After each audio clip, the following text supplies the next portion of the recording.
Más, con la gracia del Señor, proseguimos el comentario del Catecismo de nuestra Madre la Iglesia.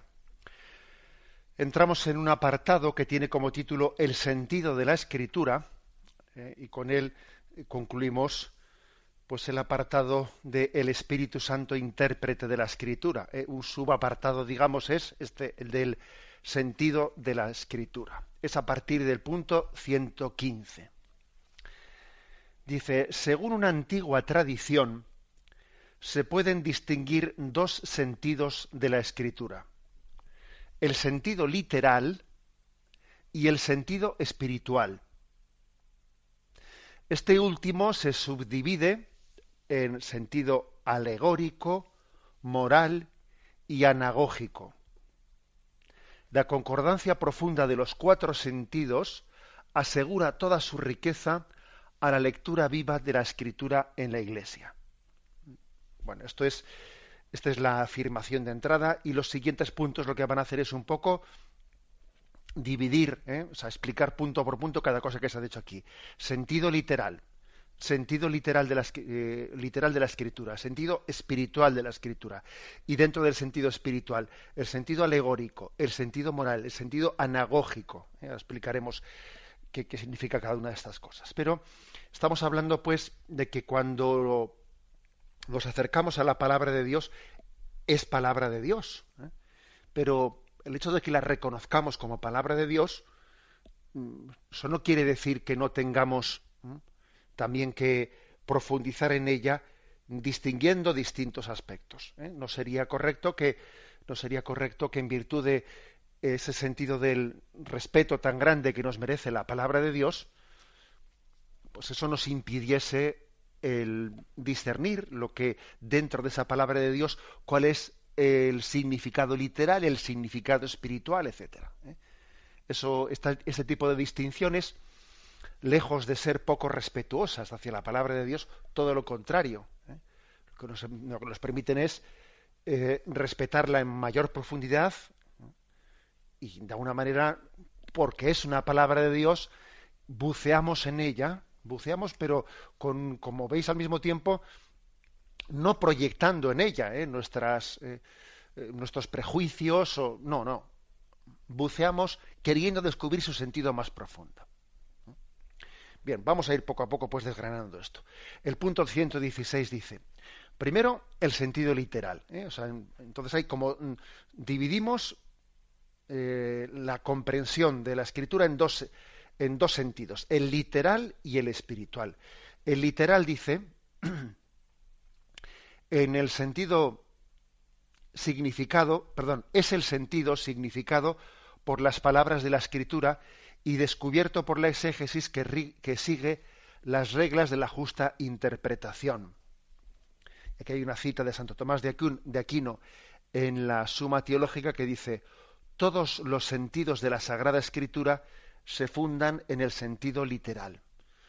Es decir, el sentido literal es ¿qué quiere decir este texto? ¿Qué quiere decir este texto desde el punto de vista de el autor que lo escribió? O sea, ¿qué significaba para el autor que lo escribió este texto?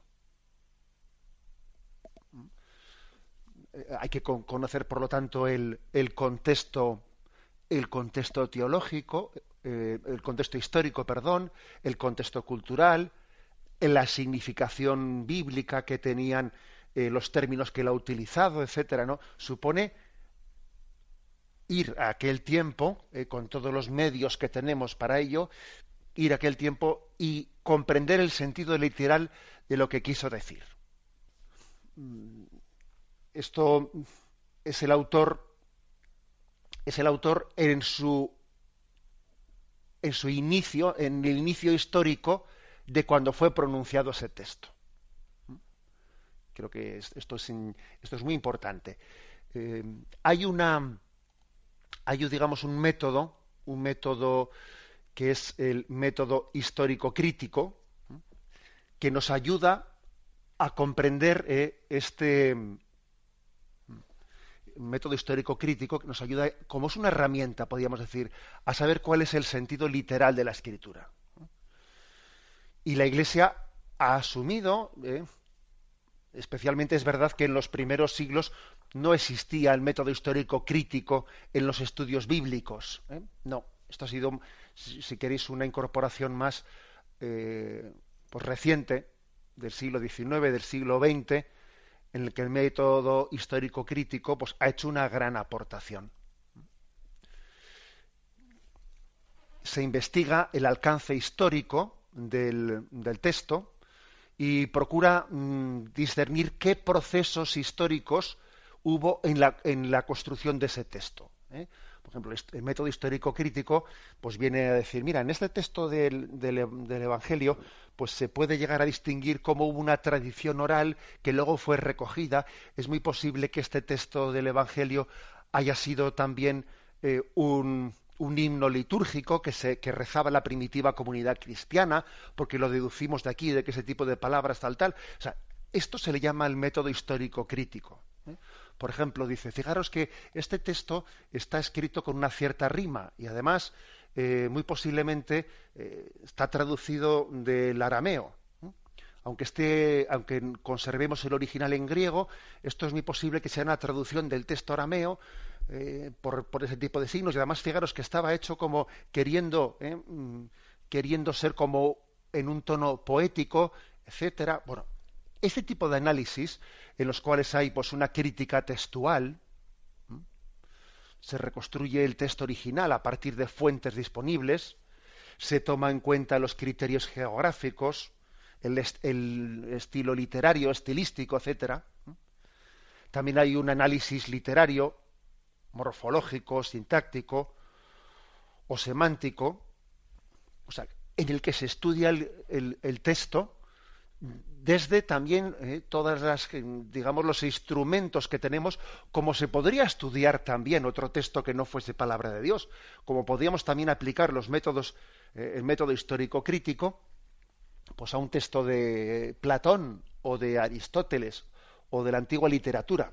También aplicamos este tipo de instrumentos, ¿no? Para conocer el sentido literal. Bueno, y existe, por lo tanto, pues una crítica literaria que verifica la coherencia interna del texto. También hay una crítica de los géneros que procura determinar qué géneros literarios hay aquí, qué formas de expresarse que existían en aquel tiempo. También hay una crítica de las traducciones, pues que, por ejemplo, puede haber manuscritos distintos, unos manuscritos que han recogido un tipo de traducción un poco distinta a otros manuscritos. Sabéis que los manuscritos, como en aquel tiempo había copistas, claro, no había imprenta, obviamente, y había copistas, puede haber pequeñas diferencias entre un copista y otro de cómo tradujeron pues un texto. Bueno, pues qué diferencia hubo entre los copistas. Bueno, en el fondo es como una crítica de la redacción, ¿no? En la que se estudia qué modificaciones hay de los textos, por qué Lucas le dio más importancia a esto y por qué Marcos este otro aspecto lo silenció y el otro le dio más importancia, etcétera, etcétera, ¿no? Que es un estudio muy actual y muy apasionante. Por cierto, el Papa Benedicto XVI, en ese libro que escribió en el primero de los libros, Jesús de Nazaret, habló. Creo recordar que era en el prólogo o en el capítulo primero. En el primero de los dos libros habló sobre este tema de los métodos histórico-críticos, diciendo cómo eran muy importantes, porque de alguna manera dice que es como una consecuencia de, es curioso, dice, verbum et incarnatus es, ¿no? Dice, o sea, como precisamente Dios se ha hecho uno de los nuestros, ha tomado nuestra carne, ha tomado nuestra historia, precisamente porque Dios ha entrado en la historia humana. Bien, en ese mismo sentido, podemos analizar los textos evangélicos desde el punto de vista histórico-crítico, y no nos parece una falta de respeto.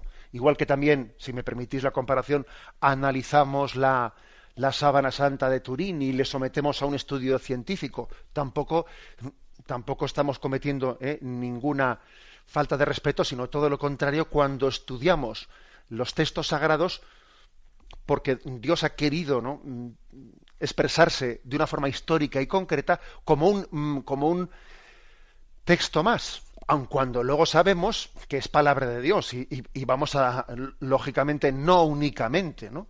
Vamos a acercarnos a la palabra de Dios desde esta perspectiva histórico-crítica. Pero también lo asumimos, ¿eh? También lo asumimos.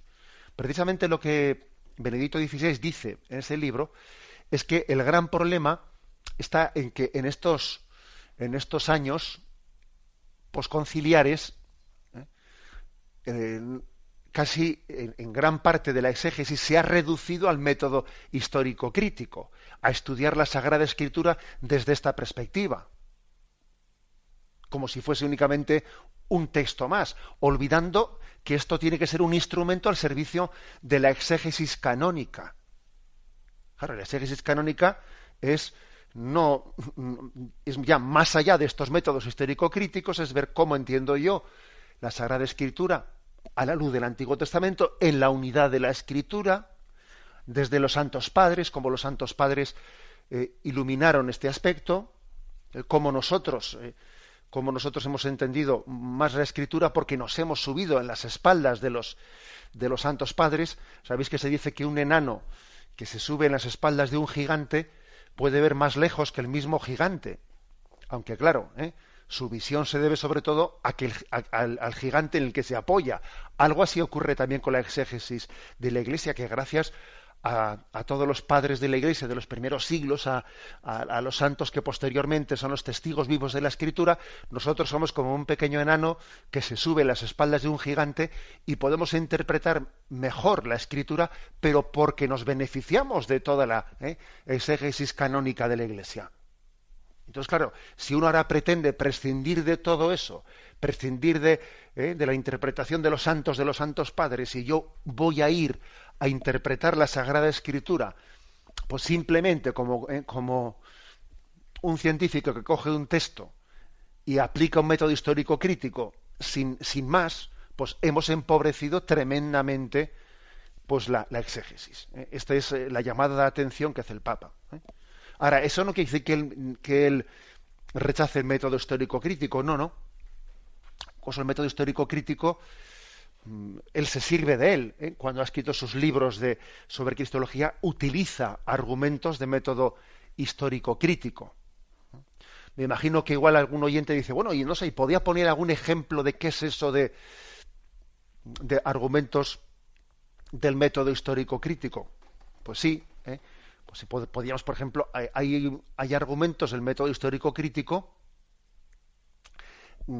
que, por ejemplo, vienen a decir, pues estoy acordando de uno en concreto que el Papa utilizaba en su libro y que a mí me impactó mucho. Pues dice el Papa, vamos a ver, desde el punto de vista histórico crítico, uno ve el anuncio que hacen los evangelios de la resurrección de Jesucristo al tercer día, y entonces se pregunta, ¿esto será algo histórico? ¿O será pues un sentido espiritual como Jesús había hecho unas predicciones de que al tercer día resucitará, etcétera?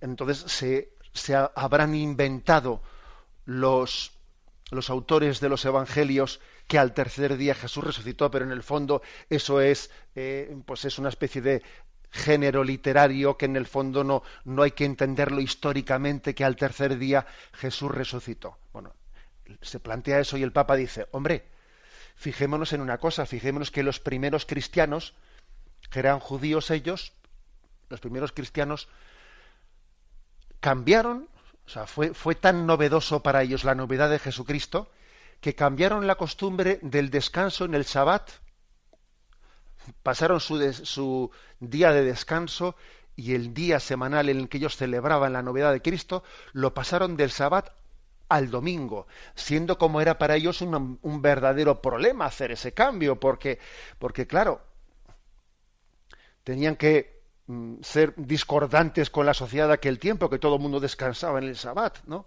Entonces, ¿Cómo iba a ser eso un género literario cuando resulta el que Cristo resucitó al tercer día? ¿Cómo iba a ser un género literario cuando resulta que supuso el cambio de costumbre en la vida de unos judíos que se habían acostumbrado toda su vida a descansar el Sabbat, y al hacerse cristianos pasaban de día, o sea, es decir, cambiaban la costumbre, es decir, un acontecimiento muy fuerte tuvo que ser aquel que ocurrió al tercer día, el día de la resurrección de Jesucristo, para ser capaz de cambiar sus costumbres. Bueno, este ejemplo que os he puesto es un ejemplo de método histórico crítico. Ahora, ¿qué quiere decir esto? ¿Que nosotros creemos en la resurrección de Jesús porque esta argumentación en concreto nos ayuda a creer en la veracidad de la resurrección? Hombre, es un instrumento que ayuda, pero hasta que al Papa se le ha ocurrido este argumento, ya creíamos en la resurrección. O sea, no quiere decir porque ahora se le ocurra a un teólogo ese argumento, comenzamos a creer en la resurrección. Porque un método histórico crítico también puede estar subrayando el que, por ejemplo, un texto determinado puede no ser histórico en el sentido de que Lucas afirma una cosa, Mateo afirma otra, que no son totalmente coincidentes. Entonces, ¿por qué no coinciden plenamente la versión de Lucas y la de Mateo? Bueno, pues es que Mateo le añadió un poco, digamos, de su cosecha, una interpretación a Lucas, y entonces esto todo este tipo de estudios son los estudios, digamos, sirviéndose del instrumento histórico crítico para entender el sentido literal del acontecimiento que se está expresando. Como digo, el Papa ha insistido en que es una dimensión importante de la exégesis, pero que esto no agota el contenido de la interpretación, que reducirse a esto sería raquítico. Sería raquítico. Pues porque tenemos, ¿no?, toda una tradición que se llama la exégesis canónica, en la que podemos conocer la comprensión de la Biblia en un marco de totalidad, desde, podríamos decir, desde la tradición de la Iglesia, recordando que la revelación no únicamente la hemos recibido a través de la Escritura, sino a través también de la tradición. Por lo tanto, el método histórico crítico es insuficiente para llegar a conocer a Jesús de Nazaret. El esfuerzo de esa investigación exegética nos puede ayudar mucho, pero sin embargo tenemos que abrirnos al método canónico en el conocimiento de Jesús. El tiempo cumplido, me despido con la bendición de Dios Todopoderoso, Padre, Hijo y Espíritu Santo. Alabado sea Jesucristo.